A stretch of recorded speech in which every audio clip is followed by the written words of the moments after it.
Salut tout le monde, aujourd'hui on se retrouve pour la seconde partie sur le robot suiveur de ligne avec capteur ultrason et Bluetooth. Donc dans l'ancienne vidéo, dans la partie 1, on a pu voir comment marchaient tous les composants, c'est-à-dire le Bluetooth, le capteur ultrason, les relais, tout ça, on a vu tout ça. Voilà. Donc bien sûr, mon code ne marche pas, si vous voulez savoir, avec App Inventor. Je sais pas si je l'ai dit dans l'ancienne vidéo ou pas, je m'en souviens plus, bon bref. Il marche pas avec App Inventor, j'ai essayé, etc. Je n'arrive pas à le faire marcher avec App Inventor. Donc ceux qui arrivent, tant mieux pour vous. Moi je n'y arrive pas, je fais ça avec une application, une autre. Voilà. Donc maintenant, on va parler très rapidement du programme. Donc déjà le programme sera en description, donc vous avez qu'à regarder la description. Et juste avant de quitter la vidéo, si vous voulez la quitter maintenant quoi, moi je vous conseille, si vous voulez bien comprendre tout, de regarder ma vidéo, parce que peut-être qu'il y a certains détails qui vont vous échapper. Après, les commentaires sont assez clairs, je pense, donc comme vous voulez, vous faites comme vous voulez. Donc, on commence, on va déclarer les constantes. Donc ça va être d'abord, on va dire hashtag include. Donc quand on met hashtag include, c'est-à-dire que en fait, on va importer des fonctions d'une librairie. Alors qu'Arduino a plein de librairies, et là c'est la software serial.h. Donc elle va permettre d'écrire dans les moniteurs série ou sur mon téléphone. Elle va permettre plein de choses. Donc ensuite, on a juste ici, software serial. Alors cette fonction, qu'est-ce qu'elle permet? En fait, elle dit, je définis ma broche TX sur, c'est-à-dire que ma broche TX elle va être branchée sur le port 0 de la plaque Arduino, et ma broche RX de mon module Bluetooth va être branchée sur la broche 1. Donc en fait, je vais vous expliquer.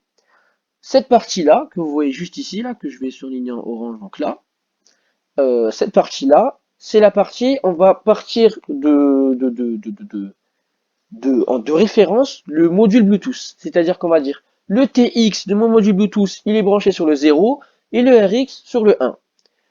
Tandis que dans mon commentaire, je me suis basé sur la référence de la plaque Arduino. C'est-à-dire que j'ai dit ma plaque Arduino, le RX de ma plaque Arduino c'est 0 et le TX de ma plaque Arduino c'est 1.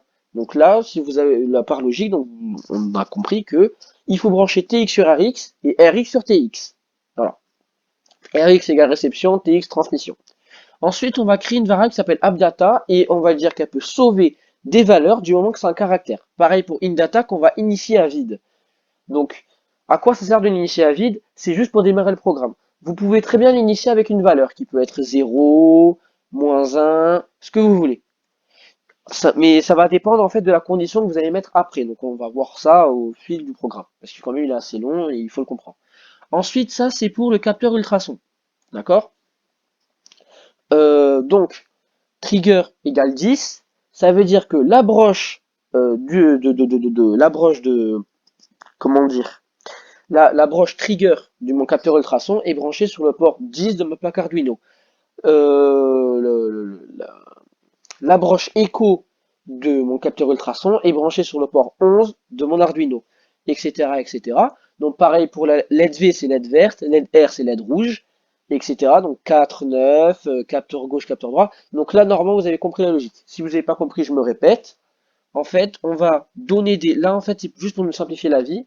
Par exemple pour la LED verte. La LED verte, j'ai mis LED V et je mets égal, et ensuite je mets sur quel port elle est sur la plaque Arduino. C'est-à-dire que sur la plaque Arduino, vous avez d'un côté digital, de l'autre côté analogique. Donc normalement, je l'ai expliqué dans l'ancienne vidéo. Donc si vous ne savez pas trop, vous avez encore un peu de mal, je vous conseille de regarder la vidéo d'avant. Et peut-être que... ouais, voilà. Ensuite, on va parler maintenant, donc on fait pareil pour capteur gauche, capteur droit, relais gauche, relais droit. Et enfin, ici, on va avoir deux constantes. Justement, celles-là, elles vont servir pour le capteur ultrason. Donc en fait, je vais créer une mesure timeout, une variable que ça va appeler mesure timeout, qui va être égale à 25 000. Alors, qu'est-ce que c'est que ce 25 000? Eh bien en fait, ce 25 000, je sais que la vitesse du son, c'est 340 mètres par seconde. Vous savez quoi, je vous mettrai, je vous afficherai un petit peu tous les calculs ici. Je sais que ça fait 340 mètres en une seconde. Donc, combien est-ce que ça fait de mètres en 25 millisecondes? Et ensuite, une fois que j'ai ça, je transforme ça en millimètres microsecondes. Attendez, parce que là, il y a une petite erreur. Voilà, microsecondes. Donc en fait, pourquoi est-ce que je fais ça? C'est parce que plus tard dans mon programme, je vais mettre un délai en microsecondes. Donc je l'ai adapté pour pas avoir des secondes et du coup faire x10 exposant moins 3, x10 exposant 3. C'est très chiant, donc c'est beaucoup plus facile de le faire comme ça. Enfin, on va définir une dernière constante qui va être la constante, donc la vitesse du son, 340 mètres par seconde. Enfin, je déclare des booléens. Donc des booléens, c'est quoi? Ce sont des variables qui peuvent prendre comme valeur true ou false, donc c'est-à-dire vrai ou faux, donc soit 0 ou 1. C'est un peu du binaire, quoi. Ensuite, void setup. Alors, le void setup, c'est ce qui initialise les entrées et les sorties. Je m'explique. La LED verte, ici, on l'initie en sortie, output, et elle va être éteinte. La LED rouge va être en sortie et elle va être allumée. Alors, j'en profite justement pour tout expliquer là, comme ça, vous ne vous poserez pas la question pendant le programme. Alors, en fait, c'est quoi la différence entre une entrée et une sortie? Ah bah déjà, une entrée, ça va être un composant qui va qui va justement capter quelque chose, qui va réagir, en fait, qui va réagir avec l'environnement, etc. pour donner une valeur à l'Arduino. Pas forcément avec l'environnement, mais qui va donner une valeur à l'Arduino. Qui va permettre justement de faire fonctionner l'Arduino, qui va lui donner une valeur, un chiffre, ce que vous voulez, une lettre, voilà.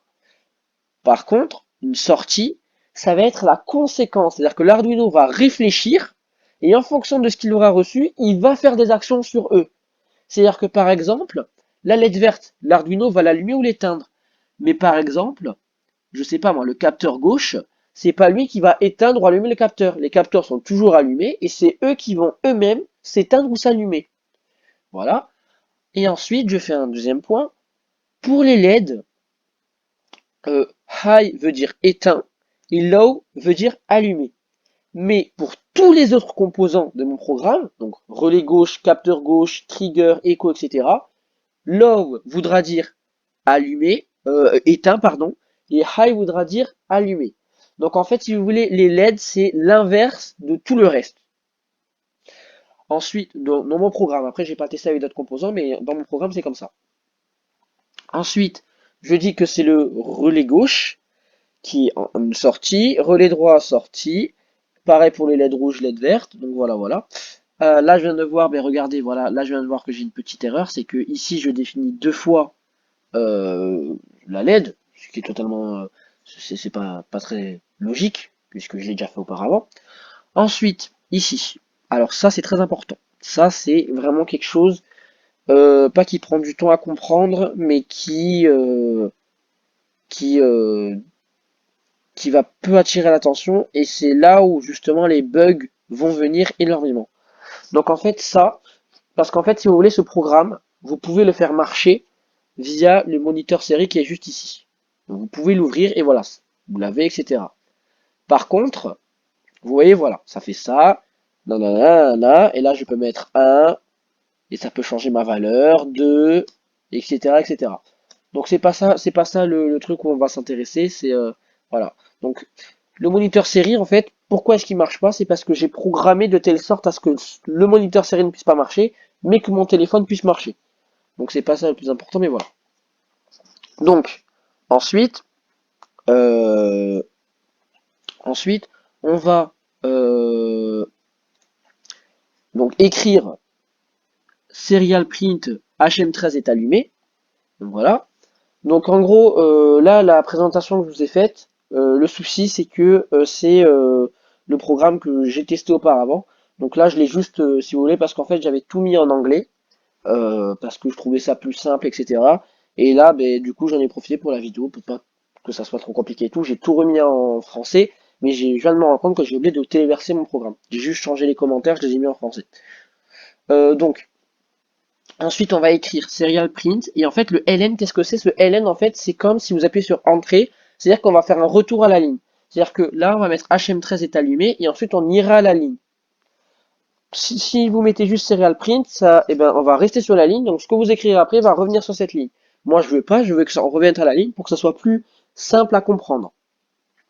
Donc, ensuite, hm13.begin 115200. C'est-à-dire qu'on va mettre le serial HM13 à 115 000 bauds euh, pour justement dire, pour que le programme Arduino comprenne.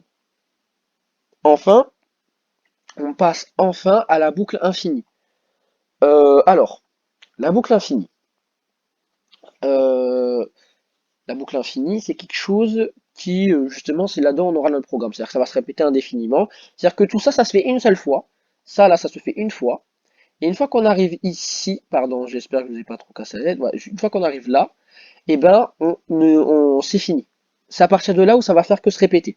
Donc, si vous voulez faire une action qui se répète indéfiniment, il faut la mettre dans void loop. Donc, état du capteur gauche, il va être égal au digital read capteur gauche. Donc en gros, qu'est-ce qu'on dit? On dit, vous savez, on a défini des booléens auparavant.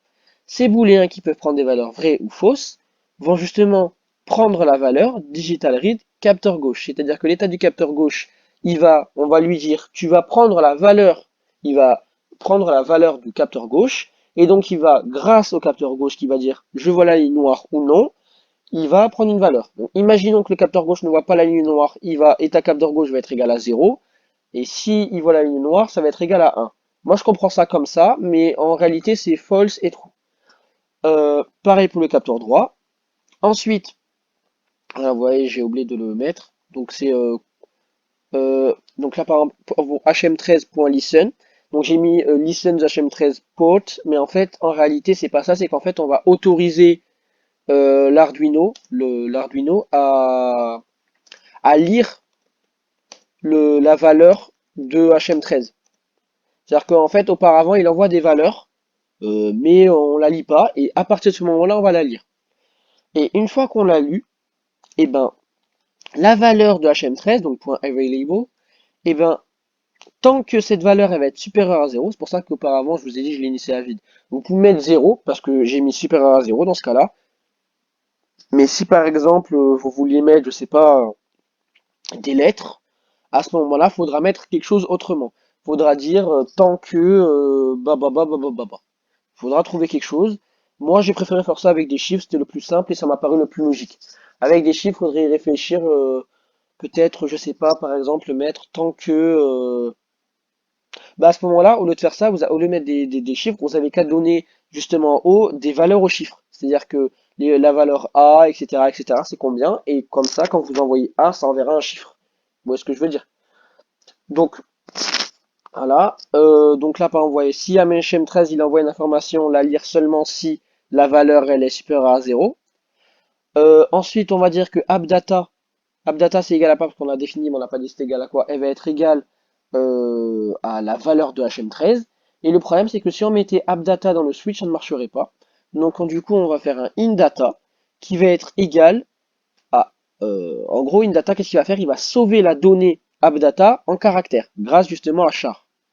Ensuite, à ce moment-là, c'est là où ça devient intéressant. C'est pour ça que tout à l'heure, vous voyez, il y a un indata et un et, un et, un et.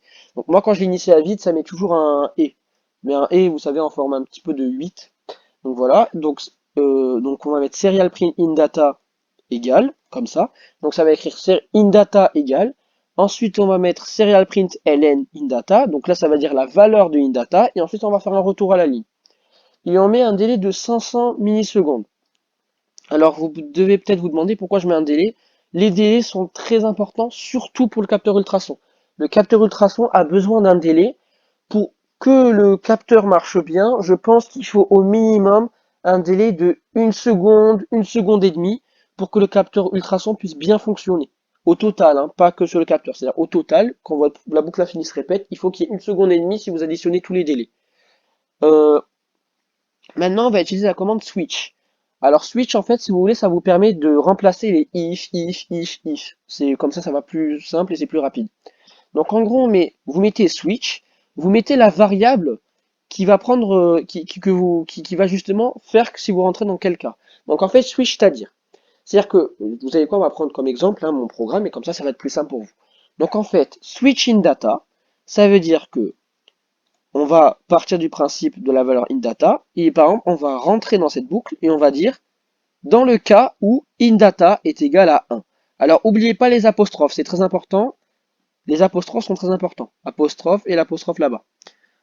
Donc Dans le cas où InData égale à 1, on va mettre on va écrire avancer, et donc on va avancer, c'est-à-dire que les deux relais vont être allumés, avec un délai de 200 millisecondes.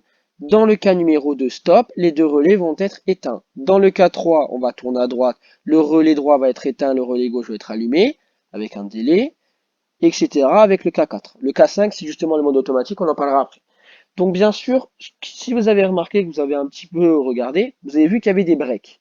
Les breaks servent à quoi? En fait, les breaks, ils servent à sortir de ce case.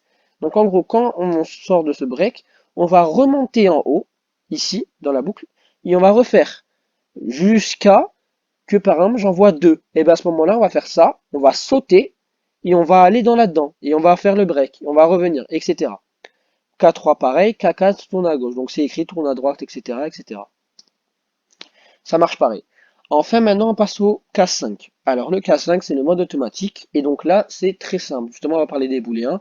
Donc, je vais, pour aller assez rapidement, parce que je sais que c'est quand même lourd, je vous explique deux trois cas. Et ensuite, ce que je ferai, c'est que je vous montrerai à la fin de la vidéo une démonstration. Comme ça, vous comprendrez.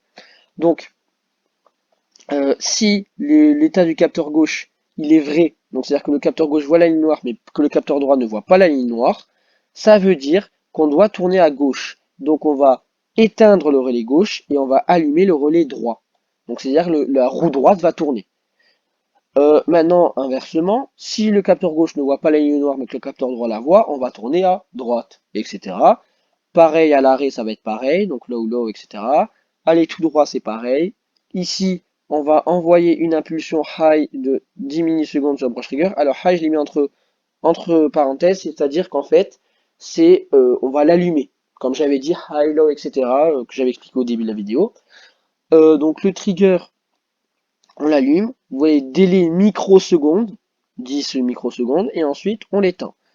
Ensuite, on va mesurer le temps. Donc en fait, si vous voulez, c'est comme si vous preniez, vous faisiez un tableau, et vous mettiez 340 mètres secondes et que vous faisiez un calcul en fait. C'est-à-dire qu'en gros, là, il va mesurer le temps entre l'envoi d'impulsion et son écho.